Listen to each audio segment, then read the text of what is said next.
Hey guys, this is just a quick update, and as you can see, I'm upgrading.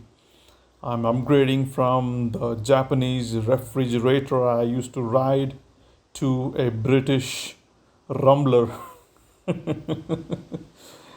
Yes, it's almost 110% hike in the torque values. The MT15 with around 15 Newton meters of torque, and the Interceptor 650 BS6 with close to 52 Newton meters of torque.